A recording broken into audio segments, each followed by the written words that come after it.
So in this video we continue with Mill. Time and again we have seen that Mill is called a reluctant Democrat. Why is Mill called a reluctant Democrat? We'll see that in this video.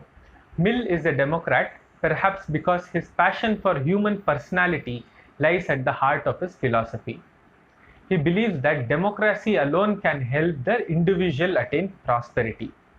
I repeat, Mill believes that democracy alone can help the individual attain prosperity.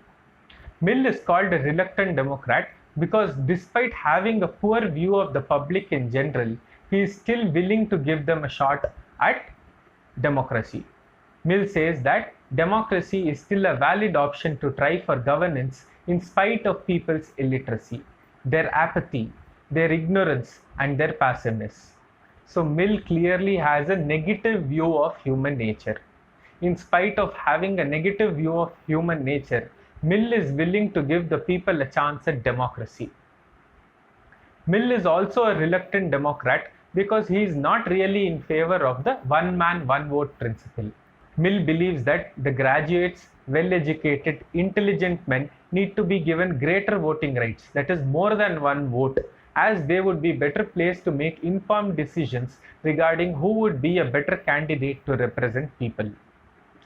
Mill is hence in favor of plural voting. So I repeat, Mill is also called a reluctant Democrat because he is not really in favor of the one man, one vote principle.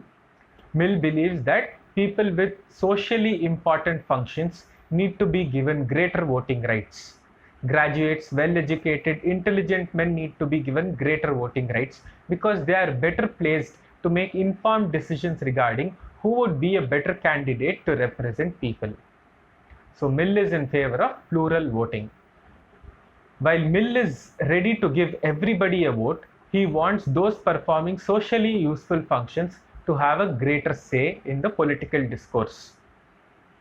This shows Mill's doubts in the ability of the people to choose their representatives and also highlights his elitist tendencies. This is not truly liberal democracy. So Mill has elitist tendencies as he wants graduates and other intelligent and educated people to have a greater say in the political discourse. This also shows Mill's lack of faith in people's ability to choose their representatives. Mill is also against the tyranny of the majority. He recommends representative democracy. It is interesting to note that Britain tried plural voting for a while and then abandoned it. In many other ways, Mill is one of the truly liberal Democrats. Mill was one of the first Western political thinkers to call for the right of women to exercise their franchise. This makes him a hit among the feminists. I repeat, Mill was one of the first Western political theorists to call for the right of women to exercise their franchise. Mill wanted everybody to exercise their franchise: men, women, aristocrat, and manual laborer. However, his calls for the voting rights of women went completely unheard. Mill favored the capitalist model of the economy. He wanted property rights for the individual to be protected, including the right to life and liberty. I repeat, Mill favored the capitalist model of economy. He wanted the property rights of the individual to be protected, and this included right to life and liberty. Mill wanted a minimalistic state that would protect the individual. Mill was also in favor of division of powers and clearly defined the roles of legislature and executive in his theory of state. These factors would go on to become the agreed common points of a liberal system. So Mill contributes greatly to the liberal ecosystem. Let's look at the conclusion of Mill's philosophy. Mill is in favor of a limited state. Anything that the individual can achieve by himself or as a private group entity, Mill wants the state to stay out of it.